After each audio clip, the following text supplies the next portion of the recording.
You're hearing about Roth conversions everywhere. But what if I told you there's one timing rule that could turn this smart strategy into an expensive mistake? The good news is this is completely avoidable if you plan ahead. I'm going to explain exactly what this rule is, show you a real example of how it could cost $30,000, and give you the simple steps to avoid triggering it. Here's what many people don't realize.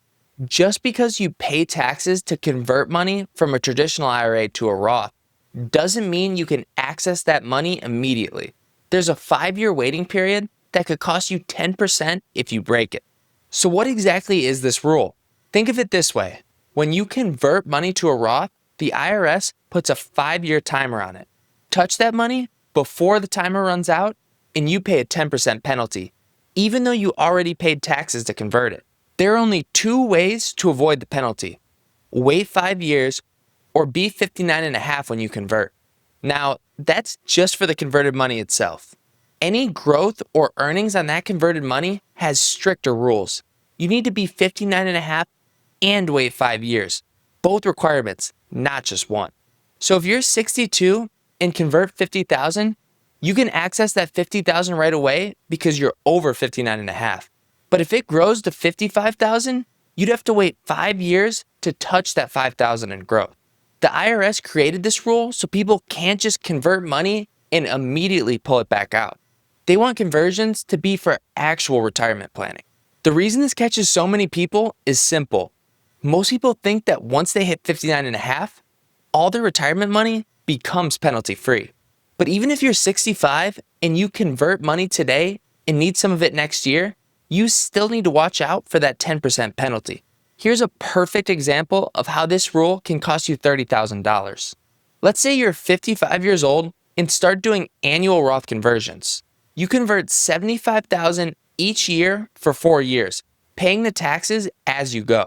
You've now converted a total of $300,000. Right before your 59th birthday, you have a major emergency, maybe a serious health issue or family crisis. You need to withdraw that entire $300,000. Here's the problem. You're still under 59.5 and none of those conversions have reached the 5-year mark yet. That means you'll owe a 10% penalty on the entire $300,000 in converted money. That's $30,000 in penalties, even though you already paid all the income taxes when you did the conversions. And that's not even counting any penalties and taxes you'd owe on earnings if your account has grown beyond the $300,000 you originally converted.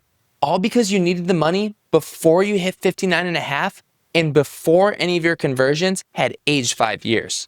The good news is this is completely avoidable if you plan ahead. First, never convert money you might need within 5 years. Keep a separate emergency fund outside your Roth conversions for unexpected expenses. Second, use the 5-year rule as your safety guideline. Never convert more than you can afford to leave completely untouched for 5 full years, regardless of your age. Even if you're 62 and technically could access converted money right away, what if you need more than what you converted? What if there's growth you can't touch? What if your situation changes? By following these planning guidelines, you can always be safe. You can avoid being in a position where you desperately need money that's trapped by penalties. The key is thinking of Roth conversions as truly long-term money, not just retirement money, but money you won't need for at least 5 years, no matter what happens. Now, you know exactly what most people miss about Roth conversions. You can make these decisions confidently, knowing you'll never accidentally trigger that $30,000 mistake. If you found this helpful, subscribe for more retirement planning insights that can save you from costly mistakes and help you make confident decisions with your money. Thanks for watching. We'll see you in the next one.